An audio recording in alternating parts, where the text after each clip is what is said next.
get this city restocked. More than likely going to have battle in those two cities, so we'll just go ahead and start an episode in unusual fashion here. Welcome back again to another episode of Tactical Enlightenment's YouTube channel, covering all things Bannerlord related, and especially this Aserai Peasants Breakout campaign.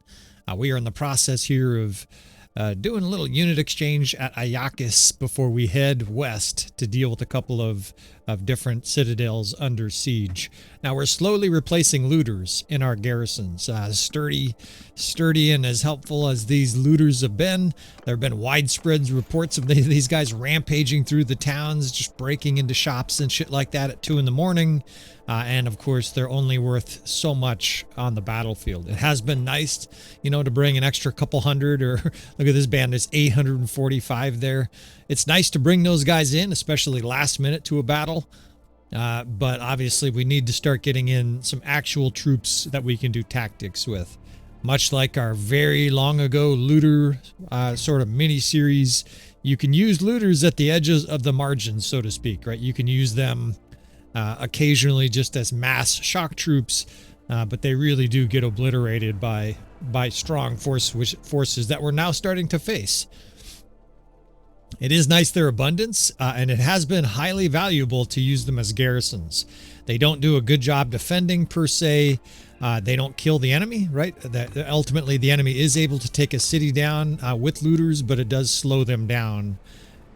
For example, here at Askar, right? Almost 900 troops, almost all of those are looters. And you know what we're going to do here? Just like some of these other battles, whatever's attacking here at Askar, we're going to use these looters. Now, first, I've got to get the trigger for the deserter. The deserter little thing happens sometime overnight, it seems like it should happen shortly. So what I'm going to do is I'm going to intentionally recruit some of these troops until we're over. I want to see also what is the deserters. Is it random from all your troops? In my experience in the past, it was usually a mix of different troops. Askar is definitely going to be able to hold out. So here's what I'm going to do. I'm going to wait for deserters, which should happen soon. There we go. 3 troops just deserted, so perfect. In fact, there's 2 different looter bands here. I'm going to try to grab both these guys. One of them is, what are these guys doing? They're running up on this rock here. We'll have to chase this guy down. Yeah, it's a funny looking little landscape there. He like ran over the top of a sharp ridge. We're going to try to add both of these looter bands. At this stage, because of the strength of our army, all looter bands join us 100% of the time. Of course, we've got some perks under roguery that help that as well. Mess with us. Yeah, you guys you're going to be shock troops for us, buddy, with your bull haircut and terrible mullets. Come with us. Although we're really slowed down by this just zerg of stragglers now. Our army is huge. We got almost 1,800 troops. Unfortunately, it looks like we're going to go through another little deserter, overnight deserter check here. But this will actually be a good way to test this, right? So we have 1,777 troops. I imagine we'll get 200 or 300 deserters. Just getting a snapshot here at our strong units, and we have 582 looters and 75 mounted pillagers. Let's see. Let's do some math here. 582. Let's see how many we lose, and let's see if it's mostly looters. This is just a imperfect science test here. 185. All right, so if it's mostly looters, we should have about 400. And indeed, it looks like we lost a few other troops, but almost entirely looters deserted, which means this is viable, at least occasionally, to go way over the top here, especially when we're facing 2 large armies of Northern Empire. There's another band of looters over there I'm tempted to grab. But I've got Barihal Castle also under siege here, so I think we will just go and attack this force right now. With our looter augmented army, we will go ahead and have combat here. Now, Askar, the garrison, is going to sally out and help us. So, you know, we're almost even numbers here with the enemy, but of course the reason the power bar still favors the enemy is like more than half of our force is looters. Now, we've had obviously multiple battles in this campaign under similar circumstances, and we're going to continue to take advantage of this game mechanic, both simulating a true revolution, right, where all the peasants start joining and they've got their pitchforks and you know, they put on their nicest apron to absorb some arrows like it's going to help them somehow. We're going to use these looters And we've already had a few battles, of course, in this campaign where looters essentially won the battle. At the end of it, we used looters to zerg the enemy low-level troops, and victory was achieved. So we've got this looter reserve here. You know, we'll have our main troops first because I have the unit prioritization set to the highest level first. So we will get our highest level troops here to fight this Northern Empire force. Now they have a lot of cavalry and hardly any archers, so they're going to get offensive. They're going to charge. And what a battlefield for us to defend on, right? All of those forces, we can count on them coming at us, which means we can use this oxbow. I think that's what this is called, an oxbow in the river here. That's where the river bends like that. It creates that, and the nature effect of it sort of twisting these hairpin turns. My wife was a outdoor camp guide for many years, and she taught me some of these terms. I think that's what it's called. Never mind. No, you guys don't give a shit about that. Let's go ahead and talk some tactics here. We're going to continue to divide the army, bifurcated. Really what it is just having 3 different flanks, right? We're going to have the center with the 1st Division on the left. We will put this 4th Division full of crossbow. In fact, Sane is now a better crossbow commander than Zahara Spice Vendor, which is interesting because I still use her as one of our player clans.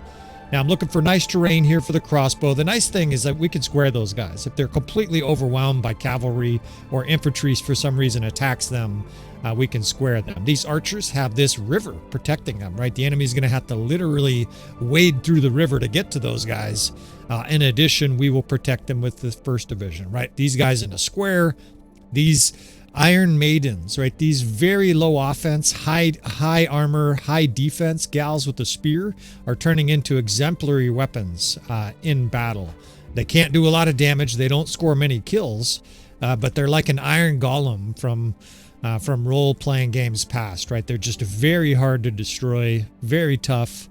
Their armor actually isn't great. It's a bunch of tier 3 and tier 4 armor, but they've got a nice shield and good spear skill. So they're kind of like a poor man's veteran sturgeon spearman, which is a tier 5 unit. These are they're tier 4, so they're obviously not as good.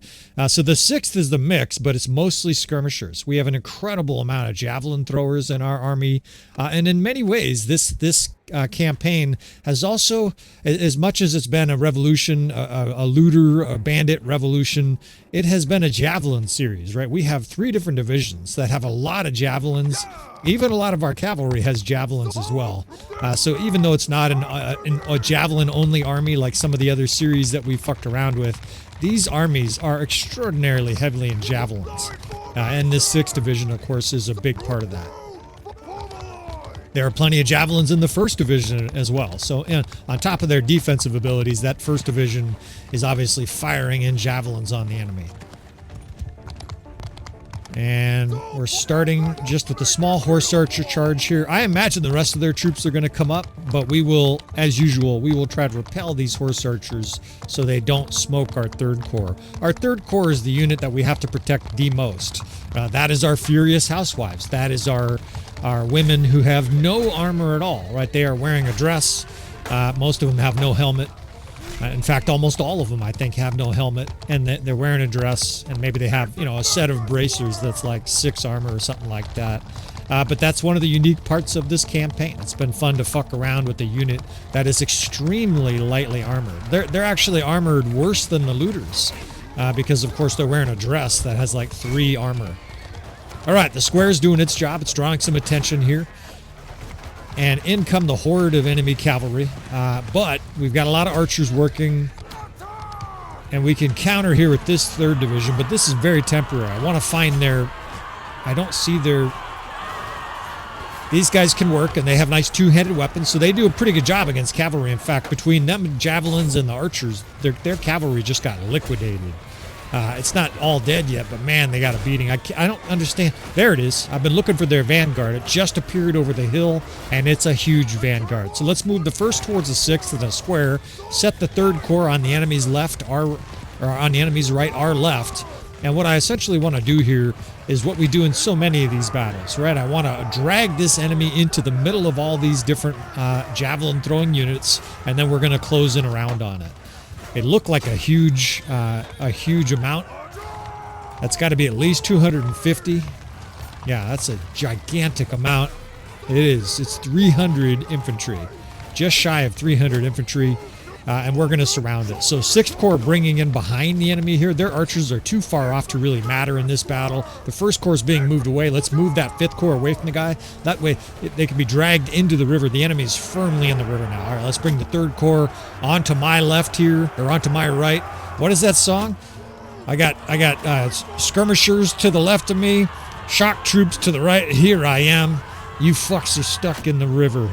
Right, it's going to be a complete destructive assault here. The 6th Corps coming in behind me here. The 3rd Corps is on my right, and we're going to charge at these 3 units and send the 1st Corps just for good measure. Actually, let's send the cav divisions too. There's not very many cav divisions, but the 7th and 8th can also engage. And in we go here, right? Half their troops are stuck in the river. They're being shot from behind as we bore in here with 3 infantry divisions. They're already been softened by archers. And all these angry women in a dress just end these legionnaires in the water, right? It's just legionnaires, shields, and helmets being sprayed with blood in this water. It's too bad the river doesn't turn red, because that's what happened right here. That's it, I think. They just got insta-liquidated. I mean, that is having your shit pushed in hard right there. The women are like, hey! They're all letting out their fucking battle. That huge vanguard of the enemy just disappeared. And it's all just buried at the bottom of that river now. God, that was fucking savage. You can see these women wearing their dress. They're all bloody and shit, but I don't think we lost very many there. We did most of the beating in that assault, to be sure. Classic kill box, of course. Guys ask all the time, right? Do you use the kill box in battle? How do you use it in battle? And the biggest key is to have an opponent come in like that, right? You got to deal with the cavalry initially. Obviously, they still had cavalry there, but the key to that whole thing there was surrounding that big infantry block. And suddenly, there's a bunch of quiet here. I think the enemy's reloading a whole bunch of units here. We'll take a peek, pull back some of our cav here, and see what's going on here. A lot of times after something like that, it takes a minute for the enemy. You can almost picture their commander. What? Everybody got killed? The whole force got killed? And he's like, yes, sir, nobody survived. Not one infantryman made it out of there. And of course, that's the other benefit of the kill box, right? We have the 6th Corps directly behind the enemy. There's nowhere to retreat to. All right, so let's set up the next stage here. We're going to speed things along here a little bit. We could hide by the river there, but we've got a peekaboo ridge here, and you guys who watch the channel know that is almost as effective as a river, or in some cases better. This is a very deadly setup here. There they come. They're coming over this hill. There's a river here as well. This battlefield is beautiful. I've used this, or I've fought on this battlefield very few times in any of my campaigns, but I like it. All this water to play with. There's ridges. We can send the cav division and the infantry division straight at those guys in a square. Archers across the other side here. Where's the 2nd? Okay, the 2nd Corps archers, they're coming up. That's reinforcements. That means our 2nd cav division did get destroyed. That's okay though, right? We have like 30 or 40 guys in that division. That's just going to be a feature of how we fight. Get the fuck out of here. All right, they're sending archers over, which is perfect, right? We could position archers here to essentially meet them at the top of this ridge and then bore into them with the 1st and 6th Division. Oh, shit. I just lost my horse and took half damage. That's all right. We could still command from foot. Let's go ahead and send that division in there in a square. We've got a ton of cavalry to deal with here. I'm going to bring the 3rd Corps over to kind of help me bore through all this cavalry. The 6th Division is right here. Lots of skirmishers. The enemy's coming down with skirmishers, but we got a zerg of infantry coming at these guys. These guys are in trouble. Send the 1st at them in a big shield wall. The Iron Maidens, they work pretty well in a shield wall, too. They're not doing a lot of damage, but it's the closest thing we have to shield and shock. All right, let's push up on this right side here. I've got, what is this, the 2nd Division. We can put them right at the edge of the river in case there's an extended battle here. It took me and the troops a little time to get across that river, but now that they're just boring into the enemy, this right flank, the left flank of the enemy is going to collapse. This 6th Division here, there's a bunch of two-handed guys in here. There's some of those insane looters and angry housewives. And I think the enemy's trying to regroup again. I mean, we are starting just to truck everything with this amalgamated army. We're definitely we're hitting our stride here, and of course, as a commander, I'm getting more and more comfortable understanding how this army needs to fight. Right? It needs to fight in a particular way because we have these units that need to be protected. We have these other units that have no offense but are good on defense. And of course, when I was building these units with the My Little Warband, I used some strategy. I said, you know, what kind of units would I be able to effectively battle Tier 5 and Tier 6 armies with? You know, let's make a specialized army that sort of mixes a combination of speed. Look at these gals. They're faster than me. I've got 300 athleticism, and they're outrunning me because they have no armor. But you have to use them carefully. So here, for example, we're using this ridge. The enemy can't even see them because of this ridge. I can't tell what they're doing. They might just be reforming at the back of the map. We were prepared for it. Let's bring infantry up on this ridge here. We will also turn the enemy's left flank. We're going to push hard on this left flank. In case they do stop to try to turn on us, we're going to just blitz them. Honestly, though, their behavior looks like flat-out routing. I mean, I would swear they have half of their forces left, but they really do look like it's a race to run off the map. Who can run off faster, us chasing them or them? It looks like their whole army routed. Look at that. That's routing. This battle is over. Unreal. Well, I mean, I guess that's why, right? We had a 4-to-1 kill ratio here, and the rest of those troops just didn't want to get destroyed with the rest of them. I mean, that was bad. Oops. A bunch of the reinforcements popped out right in the middle here. Club a few of these peasants before we let them go, right? All right, well, it's this little force here. This rebellion is turning into a full-on steamroller. These women in their dress, these the combination of some of these units, right? These Iron Maiden gals. It is turning into a wrecking ball, despite the fact that it's largely Tier 4. Now, some of our Tier 4 are, I would say, they're roughly comparable to a Tier 5 unit. However, almost all of them have weak armor. So we are doing this with some handicaps.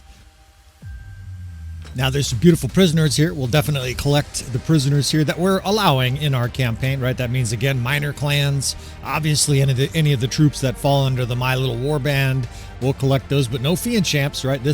Ordinarily, this would have been a jackpot. And actually, for our campaign, this is a jackpot to get like 20 or 30 Beni Zalal and other units, and then 33 of those Foresters. I think that's the Tier 3 Forester. Those Forest people, they're actually pretty darn good archers. They're kind of like a poor man's Forest Bandit. And we'll take any of these other prisoners here before I even out these forces. Now, of course, you see we have 1,026 units. We're going to have to do a little bit of editing here, a little bit of evening out of some of our units, and we've also had some troops sneak into our army here. Evidently, our companions are still being naughty. They're not following the rules, and they continue to pick up an odds and end troops here, right? So we're going to have to do just a little bit of editing here, and from your end, hopefully it's largely unnoticeable.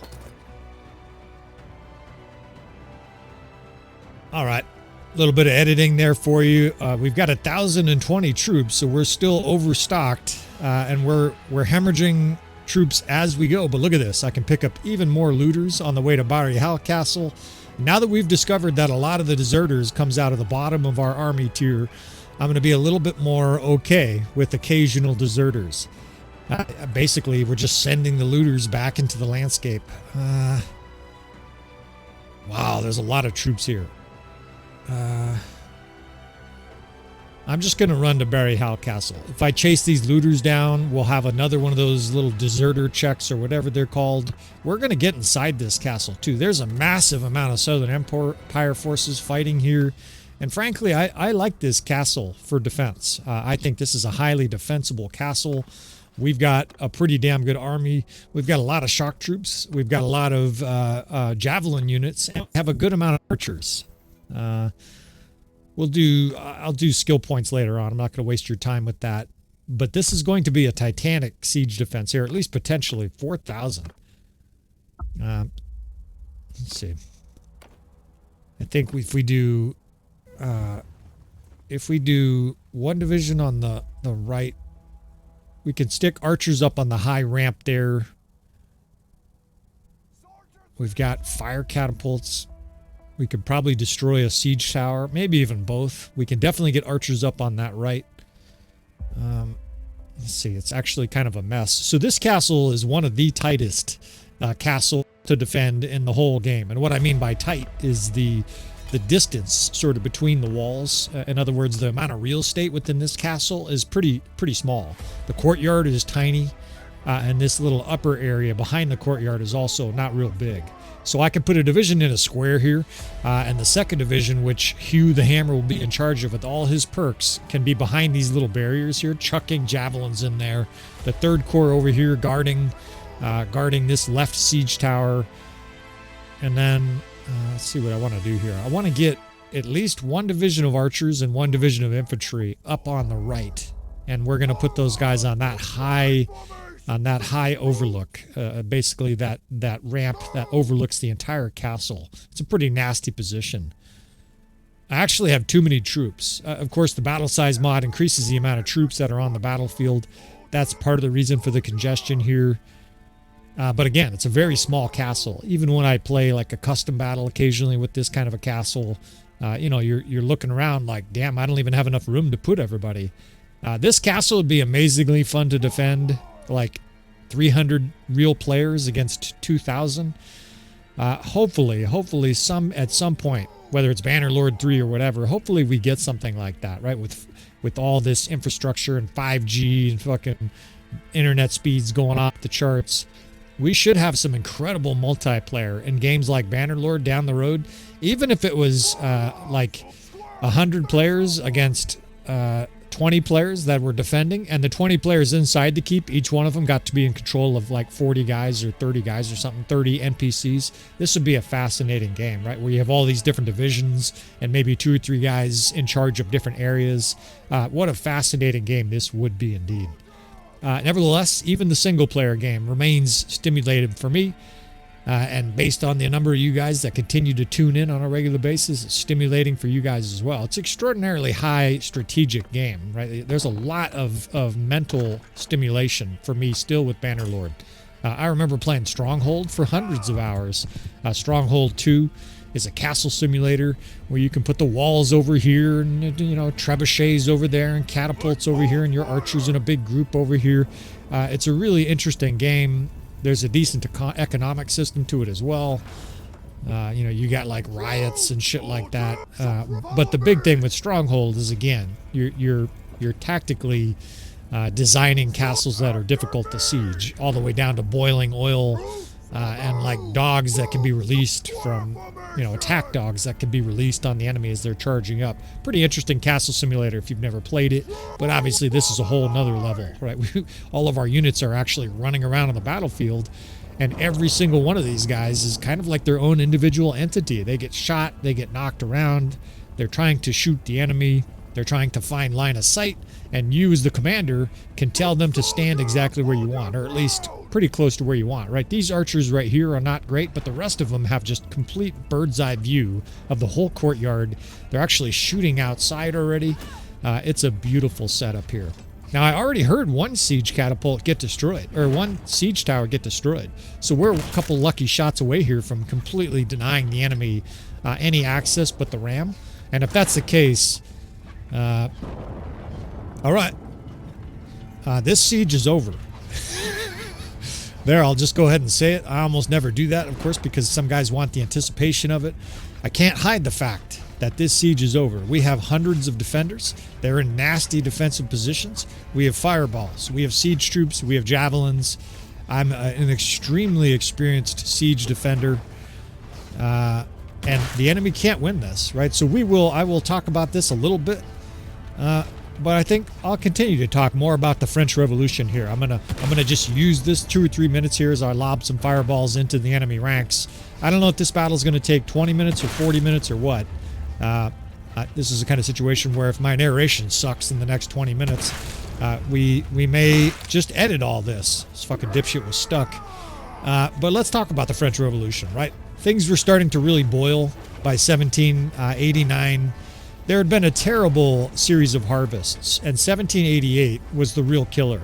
In France in 1788, there's a terrible drought, And of course, this is really before irrigation was state of the art like it is today. They were using any device they could, but how the fuck do you get out of here? I'm like stuck. You can't get out. There's just no way out over here. It's fucking my narration up. I can't get out there. Oh, this is interesting. So I guess you got to just jump out from this side, or you just simply can't get out that side. Interesting. Fucking with my narration here. We're just going to jump out. So 1788, the weather was really bad. There was a bad drought. And then to make matters worse, when it finally did rain, it was torrents of rain. If you don't know that word, it's just way too much rain. It caused massive flooding in the fields all throughout France. Of course, some areas were hit worse than others. And major parts of France experienced a rolling series of thunderstorms and hail that just destroyed all these already sad-looking crops. Well, so even the drought-tolerant crops now take a beating. And they got something, some of the estimates I've seen are 20% of the normal harvest in 1788. What that meant was widespread famine throughout France. Back then, it wasn't like you just, you dialed up an Amazon truck and said, hey, bring 80 million gallons, 80 million trucks of grain. There was international trade, of course, countries like England, etc.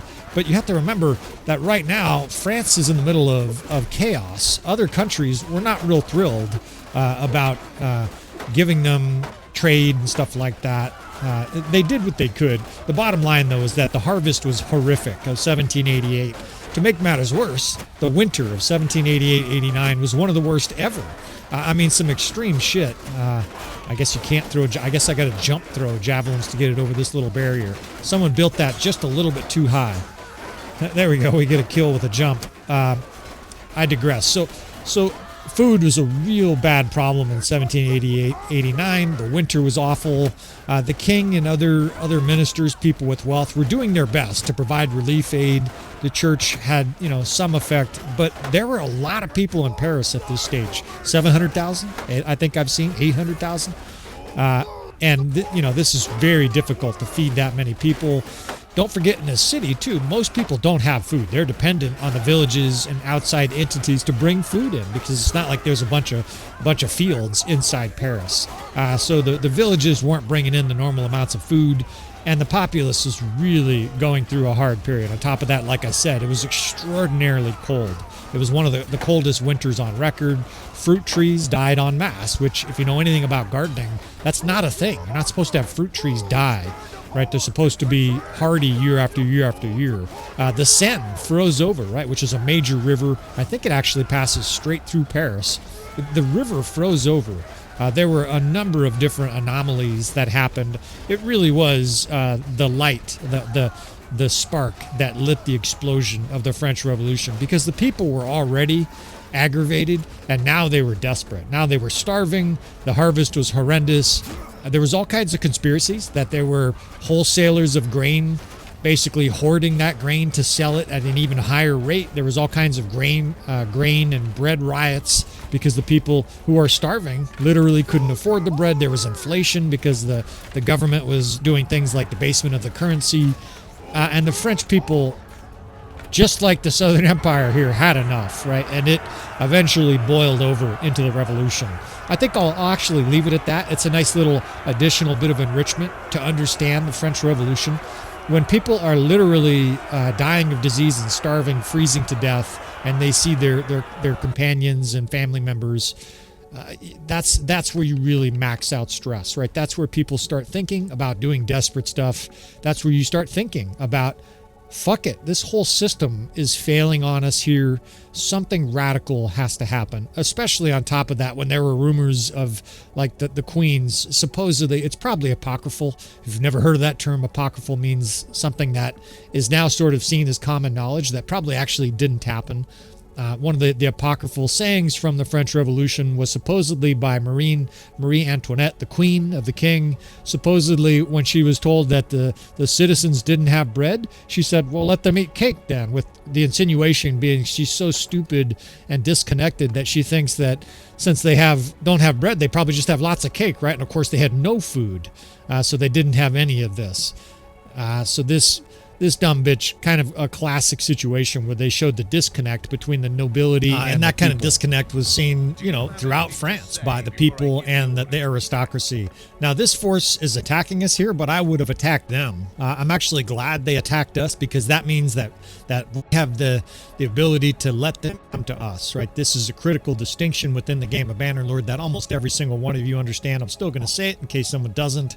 If you have the option of being the attacker or being the attackee, in other words, the enemy attacks you, let them attack, right? That means that they must come to you on the battlefield. The advantage of that is enormous. It's actually an advantage no matter what, whether you have an army that's more infantry, cavalry, archers, or whatever it is. You always want the enemy coming to you for the one main reason: your archers can stand still, right? Archers that have to attack you, they must be running up to you. That means your guys are shooting them while they're moving, etc. And this little ridge here on the right is going to play out beautifully here for a destructive combination assault. Now we're outnumbered here, but our army is in really good shape, right? We devastated them within that castle defense. I actually didn't look, but if I had to guess, maybe we had 100 losses or less. I mean, it was a destructive assault, and these forces retreated. Now they retreated just long enough for them to get destroyed outside. Now they attacked, which means the AI thinks they can win here, but I don't. I don't think they can win. We'll just make that statement confidently. I'm certain they can't win here. It's just a matter of how badly we butchered them.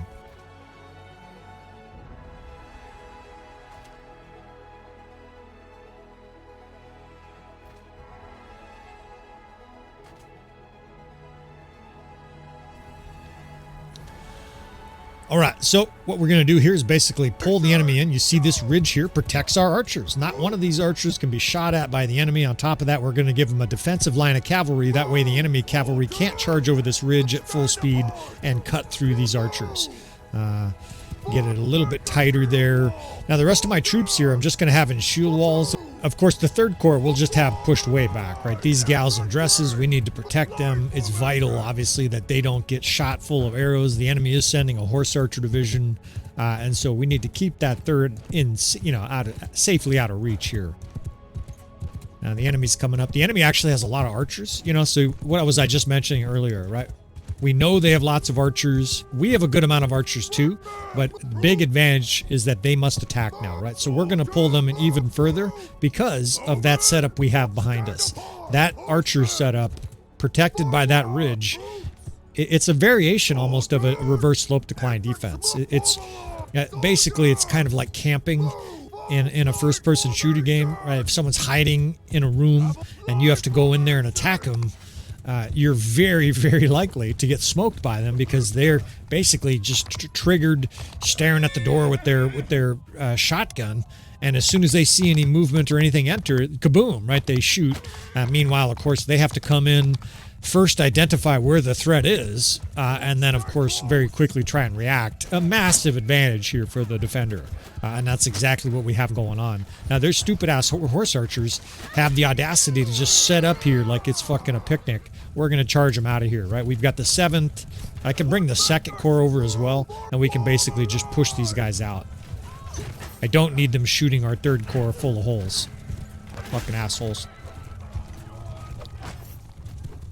Now, I see what else is going on here. A lot of times when the enemy has an archer advantage, in other words, they perceive that they have...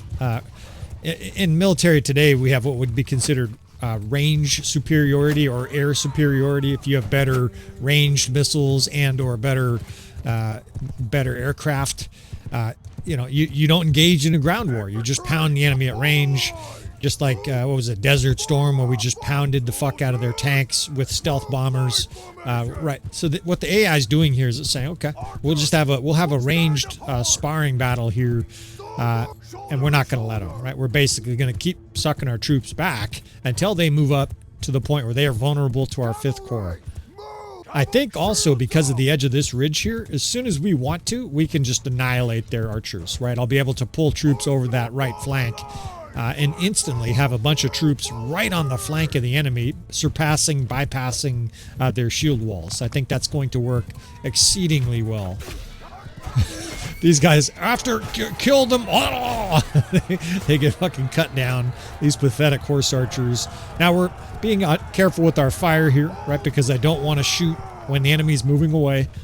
This is a nice tip for even for veteran players. Of course, most of you guys already know this. I'll say it anyways, just like I said before. Your ammunition also has a momentum to it. If you're running towards an archer who's shooting you, it does way more damage. If you're shooting at somebody who's running away from you, of course, most of you players know this, it does a lot less damage, right? So since we're trying to conserve ammo here in a ranged battle, you can see the enemy sort of haplessly shooting up at us here. We will hold fire when the enemy's pushing away, right? In fact, we can just generally hold fire here in general. We'll say general a few more times here to sound like a true idiot. We'll generally hold some general fire here as the enemy sits there like a general. It's funny when you have to talk for I guess I should say when you get to talk, right? Because it is a real honor that people are just enjoying the channel and I just get to ramble.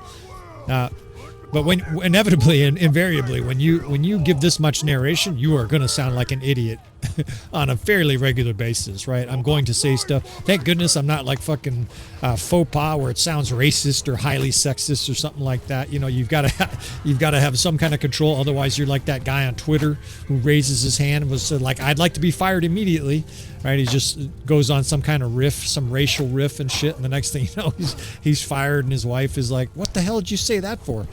Fortunately, I haven't gotten too out of line here, but it is inevitable that you're going to have some faux pas. You're gonna say things later on where you're like, "God, I can't believe I said that."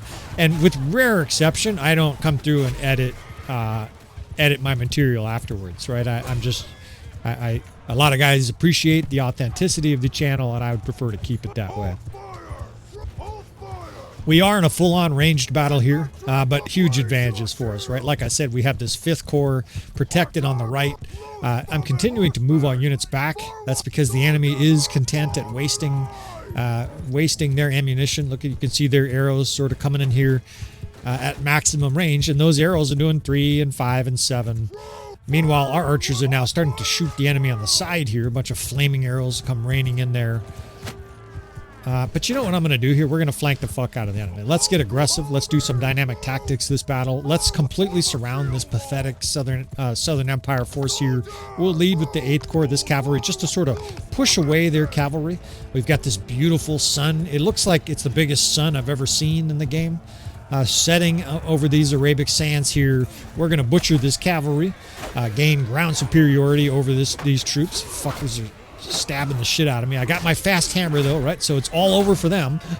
None of them can even swing now, right? It's just a blazing a maelstrom of death. Anything that it hits is just fucking obliterated. Here's more cavalry that want to die. Come get some bitches, right? Guys just fly everywhere. Their horses get crushed. They're getting scorched with arrows on top of everything else. All you hear is horses just neighing left and right as their rider gets obliterated.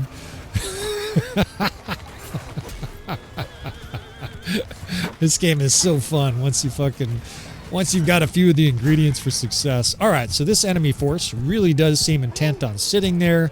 They're holding up a sign. I don't know if you guys can see it. I'm an experienced commander.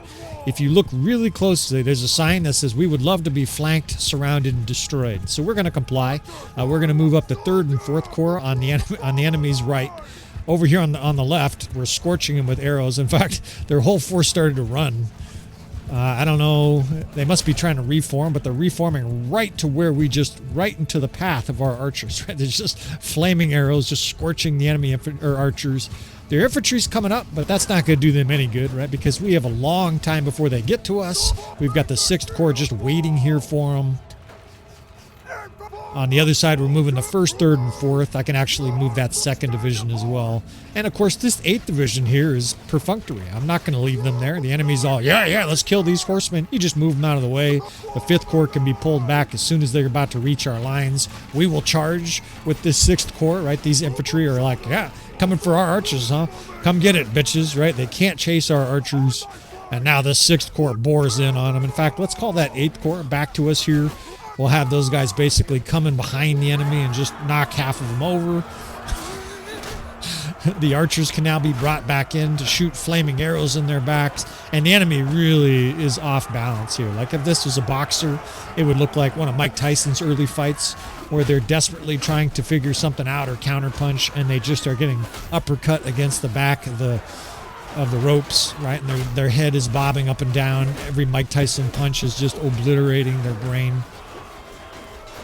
They're sending up another little infantry division here to sort of reinforce, and these guys they're already getting flamed by arrows.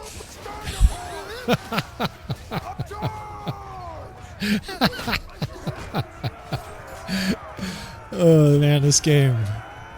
Look at this guy. Keep guarding, dude. He just got raked by a fucking some bandit cavalrymen just rode him down. A bunch of women in a dress are coming up talking shit. All right, so they got another infantry division here. Let's go ahead and surround these bitches. Let's do a full surround. 3rd, 1st, and 4th on that far left flank. The 6th and 5th is our main operating divisions over here with me. That's a skirmisher division, lots of javelins, some shock troops in there, and then, of course, this huge archer division. It's a really interesting setup right now. The enemy's got a highly compacted, massive troops. It's a massive amount of troops. I mean, that's got to be 800, 1,000, something like that, and they're all compacting into a tight Walmart line of troops. Let's just spread our archers way out around the edge here. In fact, if they give us enough time, we'll break that division into another division and put units behind them. We're winning the ranged battle at this stage. Their archers are kind of packed tightly. It is almost 900 troops over there, but I don't think that's going to matter at all. That's just more for us to kill. Let's move this 6th Corps along the line here, and this 5th Corps, I just want it to be spread way out to the far enemy flank. Right? I want these guys, the furthest ones, I want them to basically be behind the enemy. Got the 6th, 5th. There's 254 archers in that division. That's beautiful. I wish I had a shield, but alas, we will just have to use our legs here, do a little bit of ducking. Now I'm going to feed the enemy the first division. What I mean by that is that we're not going to charge with those guys. I'm just going to cram the square right through the enemy divisions. You can think of it almost like that scene in the Terminator where the guy goes right through the bars. We're just going to shove this division straight through the enemy force. Right, they're coming up now. A lot of people will be tempted to charge. I don't want the enemy to attack and destroy that division. What I want them to do is protect themselves and let our skirmishers, 3rd Division and 6th Division work here, right? You see the arrows flying in. Their archers are tightly packed and getting scorched. I have one other archer division that I'm spreading out behind the enemy. On the far side, we're bringing the 3rd Corps over. That's the shock troops, our ladies, right? They're coming over with their prom dress. They're a long ways away, but they're starting to close. The 1st Division is shoved through the enemy. We're already surrounding him with archers. The 6th Division can be told to charge. The 2nd and 8th can also charge. In we go here. I've got lots of, I was about to say lots of health. Now we're going to have to bob and weave. I don't know how I'm alive. Just glancing down, my health bar says 0. But these are archers, right? And I've got my blazing fast hammer. As long as I keep moving, I've got a decent chance of surviving for a while here. The enemy just charged. What they're charging is they're charging our 1st Division, right? Which is all defense. Those gals are all holding their shields up there. Those Iron Maidens and whatnot. Whatever Tier 3 and Tier 4 units we have with shields. They're pushing their way through. Over here, the 6th Division is boring in on them. I can't see the other side, but our 3rd Division should be over there. Those are our ladies, our 3rd Corps. Angry housewives. Anybody who's fucked with an angry housewife knows that you die. Things don't go well. See Lorena Bobbitt. If you don't know about her, look her up. You young guys. There's archers behind the enemy, right? That's our 7th Corps. I made that out of the 5th Corps. That was kind of quick. I don't know if I told you guys. And I've been able to bob and weave here and just blast everything else.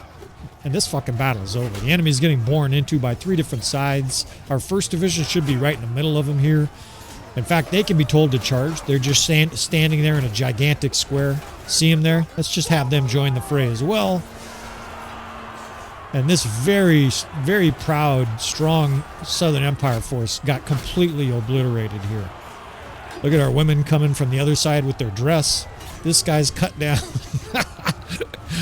And this Southern Empire force, they had their shit pushed in hard. They got obliterated at Barihal Castle. They regrouped. They got staggered. They regrouped. They fought us on the battlefield here. And what is that, an 8-to-1 kill ratio? 7-to-1? Something ridiculous. And our own army, you know, more than a 10-to-1 kill ratio. The Desert Maulers, a 30-to-1 kill ratio. Those guys are lightly armored shock troops, but they have javelins too. So they were part of that 6th Corps raining in death. And we're unquestionably hitting our stride here now. This army is turning into a juggernaut as much as you can for a, you know, for a tier 4 and below army. To be completely fair, right? And I've already made this disclaimer a few times. I'll probably make it a few more. We don't have normal tier 4 units. What I would consider these tier 4 units is average as far as their overall strength. And what I mean by that is if you just F1, F3, you lose. But these divisions are highly specialized, right? With shock troops, with two tranches of javelins. There's nothing in the game like that, right? There's no unit in the game, for example, that has 8 javelins and a 2-handed weapon. But more importantly, the tactical setup that we have for these guys is optimal. I mean, it is just running on absolute perfect nitro gas. Now I got to do a little bit of garrison management here. And then we've got another, I didn't see actually who was sieging it, but we've got another city under siege. I need to make a companion. I need to make a couple companion clans. It's obvious at this stage that we're literally just running around putting out fires by ourselves. We need some help here. And as much as these looters joining helps, we need, you know, we need some player clans leading some other armies. So that's coming. I think I'll do a little bit of narration here in between here and Ayakis, and we will be right back. And I mean, we're already over our roster, but we should get deserters. It seems like it happens. There it goes. It happens right around dawn. It consistently seems to happen around dawn. Wahan the Golden is gaining a level. No, don't attack. No. Okay, we've got one of these minor clans here, a Jawal or a Beni Zilal, engaging these looters. No, don't engage them, dude. I mean, I hope they don't fight. Come on. Yeah, okay. These guys are willing to join us. Look how beautiful that is, right? 1,000 looters are willing to join. Literally 1,000 looters. Okay, it's 800 looters and a bunch of these other troops. And how perfect, right? They're right outside the gates here of Sanala. And the other thing I wanted to do, I had a comment. Someone said to do this. I think we've got this guy. Here he's right here. These guys can join your kingdom from a prisoner stage. I've done this a long time ago. It's been a while. Here we go. We're going to use our 100 charm or critical success, right? These are all just nonsense. Supposedly, it's like a little puzzle. Ineffective, right? You're supposed to choose whatever the higher percentages and shit. Persuasion. It's kind of a lame duck system. But I think we only need one more success here. And I think these guys will now join our kingdom. Now, they're not permanent. It's not like they become a permanent member of our kingdom, I think. But I think now we're at peace with them or whatever. I don't know how that works, actually. Maybe they're permanently part of our kingdom. I don't think that's the case. These guys now just temporarily join us. And that's going to give us some minor clans here, right? That's 3 different minor clans, and it's time to make our first player clan. I want to look at this guy here a little closer. He's not optimal, but I'm having a hard time figuring out who to let go. At least we can put a focus point and some attribute points into him. The biggest key is I want a few of these player clans that have... you know, some money, some troops that they can put out there in the world and be a little bit of an assistance to us in this campaign. Now, what I'm also planning on doing is shoving this guy full of troops. Now, I'm going to give him Sanala here. Let's do Wrath of the Homeless. We're going to give this guy some troops as well. Now, unfortunately, where's this guy at? I think he's going to have troops. Shit, come back here, dude. Here we go. Unfortunately, I think he's going to automatically have some regular Aserai troops, and there's no way for me to take them. You cannot take troops from a player clan. But it's not that big a deal. It's just a necessary thing. Now, what I'm going to do, though, is I'm going to shove his... he can only have 75. I should probably pick a companion that has a larger steward skill so they can take on more troops. But I'm going to shove this guy full of our looter type of units here. In fact, we can give him some better kind here, some desert terrors and shit like that. But the big key now is this guy. We're going to give him some influence, give him some gold. He's got Sanala, and we're going to shove all these looters into Sanala so that if he wants, you know, he can readily add these troops to his army anytime he wants.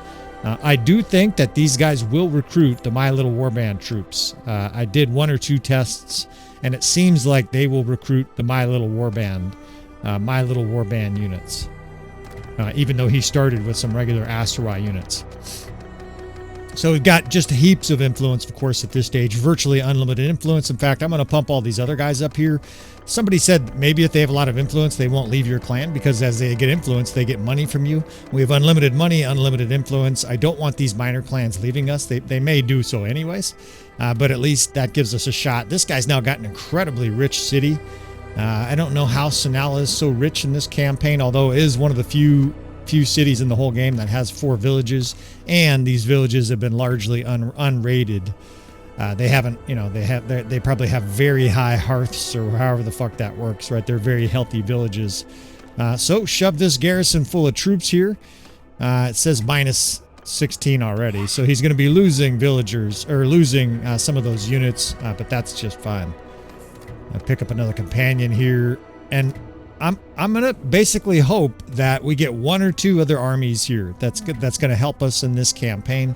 I do recognize that the minor clans are going to have some non bandit / looter units. There's nothing I can do about that, friends. I don't have a mod that makes it restricted to only our units. I've fiddled around with the settings for the My Little Warband and some save game variations of this, and I was never able to make them always recruit the looters and whatnot. However, most villages they go to, they will be recruiting My Little Warband units. So the bottom line is that there's going to be these armies, hopefully, kind of on the other side of the map. They'll be able to pick up some of these minor clan armies. In fact, I think it makes sense whenever I can. We're going to add these minor clan armies to our army just to stuff them full of troops. We're not going to be using them with our own army, except like in a highly unusual situation, maybe. The bottom line is, of course, this is contrived. This is made up. If some of our units have, I don't know, some Aserai infantry or something like that in a battle, as this sandstorm rages through, I'm not going to worry about that too much, right? It's really not the end of the world. You know, we're doing this campaign is for fun. It's a challenge. It's like doing push-ups. And if one of your push-ups, you get 2/3 of the way down and do a push-up, we're still going to count it, right? We're not going to take this shit too seriously. I've actually stopped when there's like one Aserai unit in a castle. I'm not being anal retentive and grabbing that guy and then disbanding him immediately in case the Bannerlord police come and arrest me. You can see he's got a mix. He's got a few, actually, it's mostly, he's got Aserai recruits, but it's mostly minor clans and rebels. So that's optimal, right? And we can shove these guys full. Every time I have the opportunity, we're going to shove these minor clans full of our rebels. And then hopefully they don't leave us, right? Hopefully they do service for our kingdom here. And the main idea behind all of this, that little rambling last 2 minutes, is I'm hoping that we essentially get 1, maybe 2 other armies roaming the map and helping us. Because obviously you cannot fight a 2-front war with 1 army, right? You simply can't expand because you get attacked on one side. You got to run back and forth like a fucking retard. And that's what I've been doing the last handful of episodes. So we're gonna dump a bunch of troops here. This is Medeni Castle. I've got a decent amount of usable troops in this castle. I've been storing some of the minor clans in here, and I've been storing some of the bandits in there as well. So we can discharge these guys, and hopefully with that, now that guy's got influence, now that he's got some gold, now that he's got a city of Sinala, right? Look at that, 1,300 defenders in there. Hopefully, eventually, we have another army here to help us. As the enemy attacks us, hopefully one of these other player clans, and I say other because I am going to make more than 1. I'm not sure how many I'm going to make. I'll probably make 2 or 3 at most, although we'll see. Here, this city's been getting sieged down, but it had so many looters in it that it's going to hold up, even though there's a bunch of Khazate, 2,800 Khazate sieging on it. So, like all these other instances where there's these looters aplenty roaming the desert right outside, we're going to grab these guys here. I'm going to get a little closer.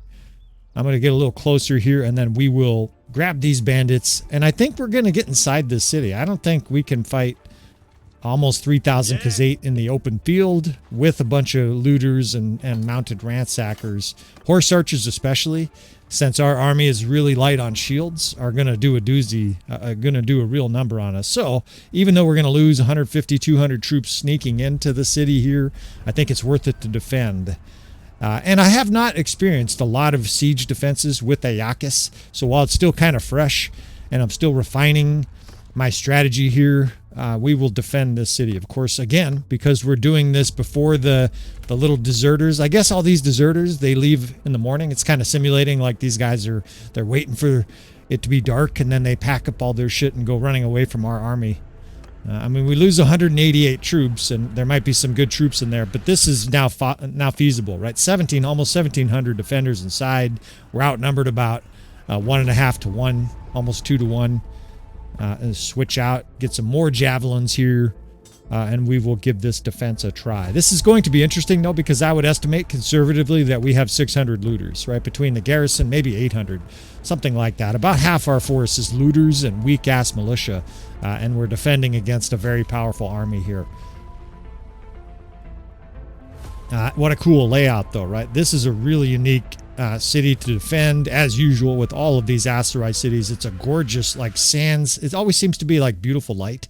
I'm not sure why that is, but there's like this beautiful sunset glow on the city here as we make our looter defense. I see all these women in their dresses down there, and much of this is going to be the same, although I've been trying to figure out for larger siege defense here how to use 800 looters. You know, a lot of times, of course, we use squares. We use defensive squares. I'm not sure looters in a square works very well, right? They don't have a shield, right? Normally, your square works well because the guys defend themselves with a shield. And then archers and skirmishers pound them, shock troops pound them. Here, with half our army being looters, and look how few archers we have. We have 200 and... Can't tell actually what's going on here. We have 200 archers and 500 infantry. So it's an infantry-heavy army. Now, the good news is a lot of these guys are skirmishers, right? I've been talking about that, of course, over the last half dozen episodes. With this My Little War Band, I think 2/3 or so of our troops have javelins, right? And a couple of them have 2 stacks. Some of them just have rocks, so they'll be chucking rocks. Chucking rocks at the enemy, which I like that, right? They're picking up stones in the fucking courtyard here and chucking it at the enemy. We're getting fucking medieval on them. But with so few archers, we're going to have to get creative here. And like I said, we don't have traditional squares. The 1st Division is a strong division, and I see a bunch of shields and essentially our only real armored troops, right? Down there, some of those Iron Maidens and whatnot. We have some Lake Rats still. The army really has become a strange amalgamation of units. Now, you can't use this upper area, but I can stretch archers out over here. They have a siege tower on the right, and we're going to try to destroy that and then limit them only to the ladder on the left. And then, of course, the main gate will be the main press of men. Now, there's not great angles to shoot here anyway, so maybe it's not the worst thing in the world that we don't have a lot of archers.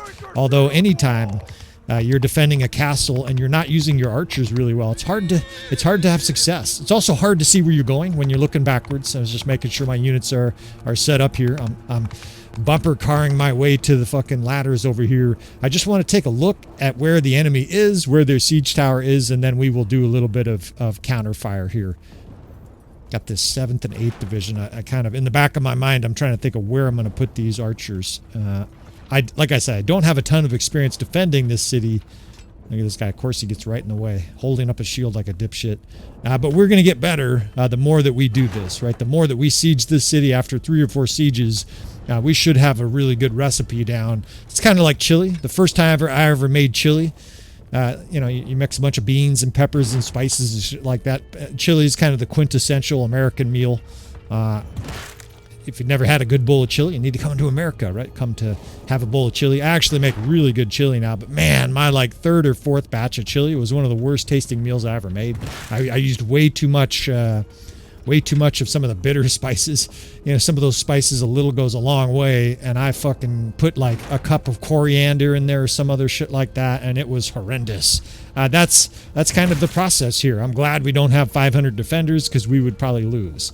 Here with so many looters, I kind of feel like Even if we're a little sloppy here, we can pull this off. Although we'll see, right? Looters against Khazate heavy lancers and elite cataphract and dark hand and whatnot is a very difficult task. So this is for sure going to be interesting.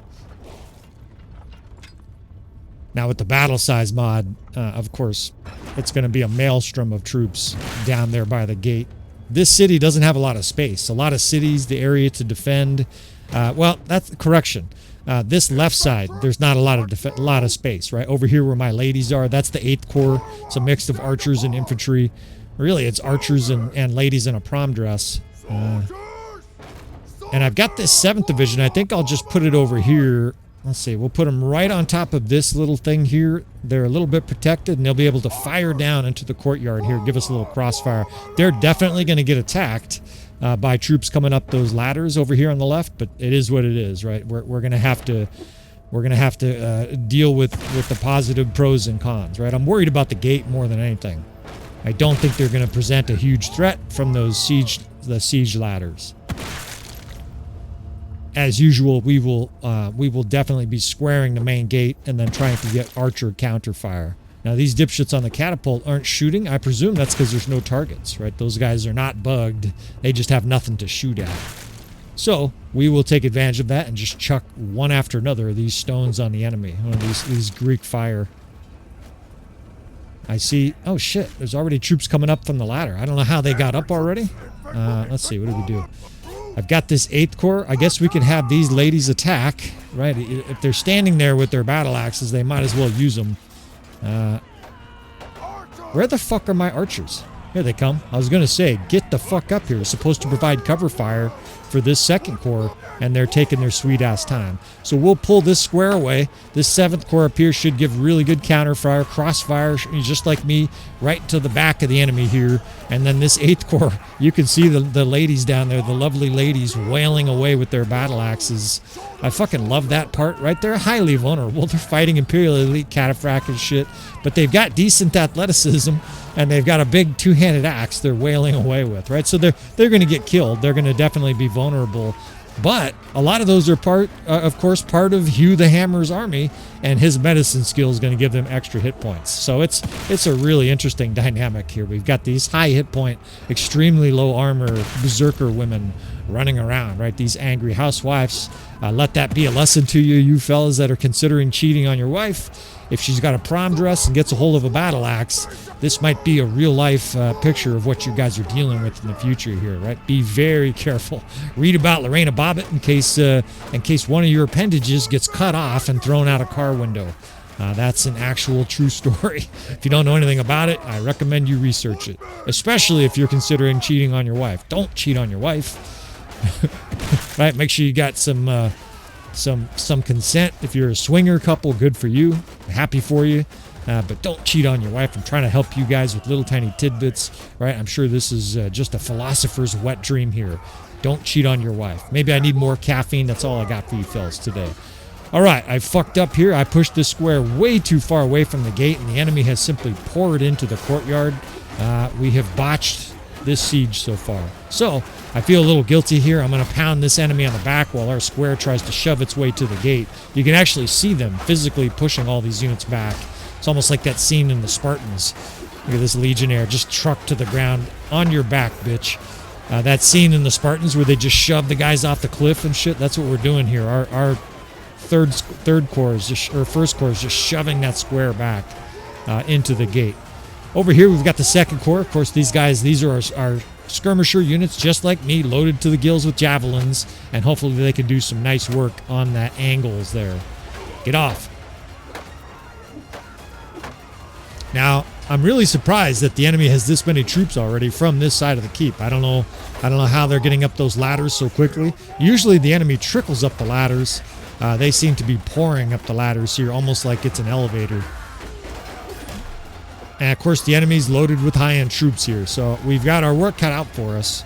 Fortunately, right now, I see mostly good troops in our army, right? We don't have looters. I don't see militia. That's going to change, right? This is going to be a bloody siege. The enemy's pouring in with high-level troops. They're already sending in their high-level archers here.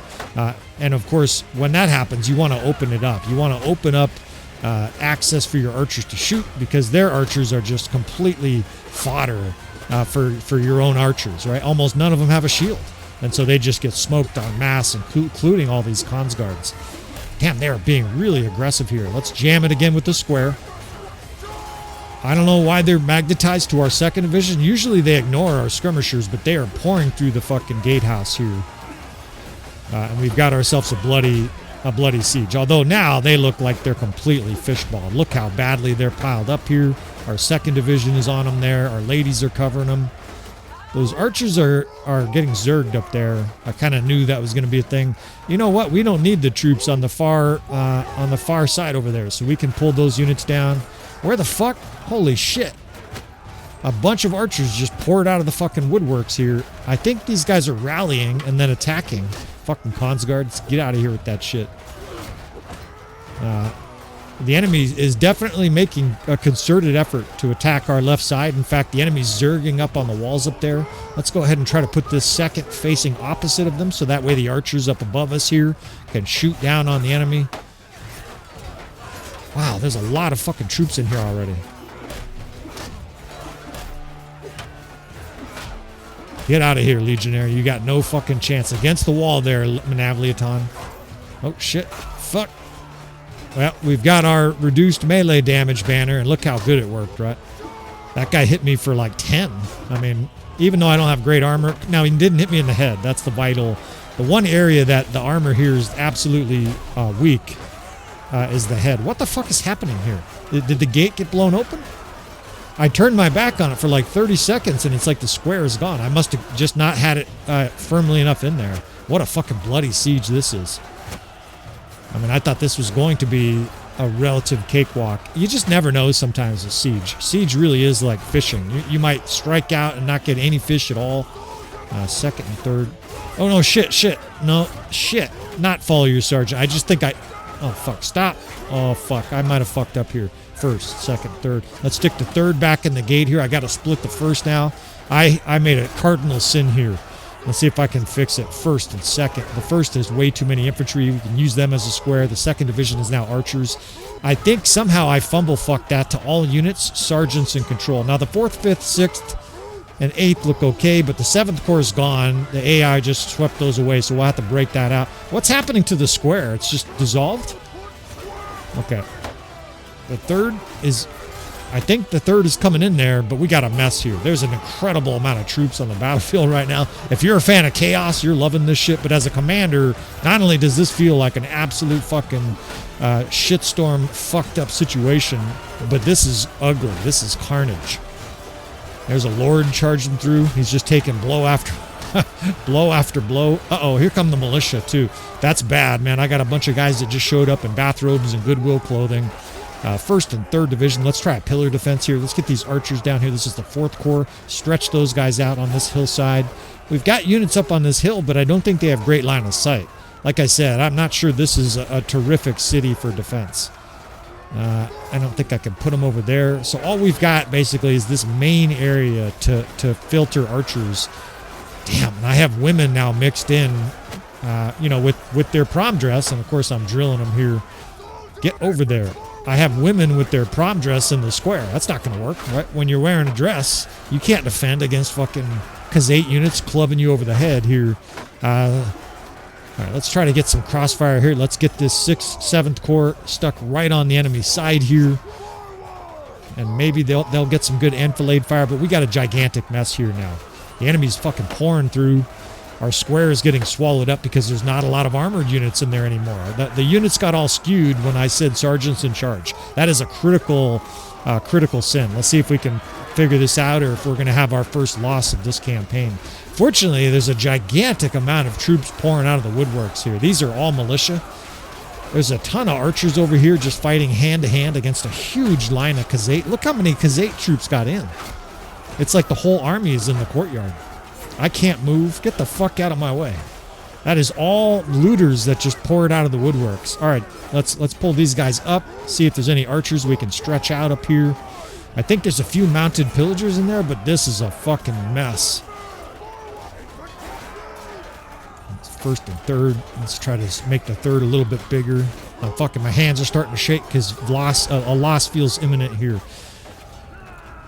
Let's send this guy's way up there and spread out. Holy shit, a bunch of looters just poured out of the ground again. We're suffering tons of casualties, and we are now to the stage where we're down to looters as for reinforcements. So, I was mentioning before, I don't think looters are going to work very well in a square. Now, I see some militia here holding their shield up, and it's an absolute chaotic goat fuck in the middle here.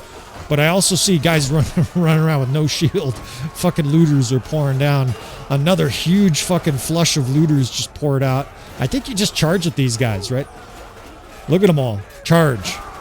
I mean, we might as well. Looters in a shield doesn't work. These guys are jammed on top of each other too tight. Let's bring some over this, on top of this wall here. If I sound a little panicked, it's because I am panicked, right? These troops will definitely just collapse like a fucking paper bag. Just a wet paper bag. The enemy is absolutely flooring our left side here. I don't know how they're getting up those ladders so quickly. It must be the most efficient ladder climb of all time. My first division is holding on, but the third is melting. Fuck. Let's try pushing that square over just a little bit. Look at these. These are mostly looters. I see them throwing their rocks and winding up their pitching arms. Look at them all. It is fucking a lot, though, right? We looters are zerging in here. I've got some women with their afros, swinging their axes. Let's rip on these shit here. At least we got a long line of fucking looters fighting here. I fucking love it, man. Fuck it. We've got our hammer. They're trying to reform. Fuck no. Wait. They might be fucking routing. The death spam just turned all green. Do we have this shit? We win this shit. Wow. Fellas, I was definitely thinking we were in trouble in this keep. I don't look at this guy. He's got his fucking face paint ripping white.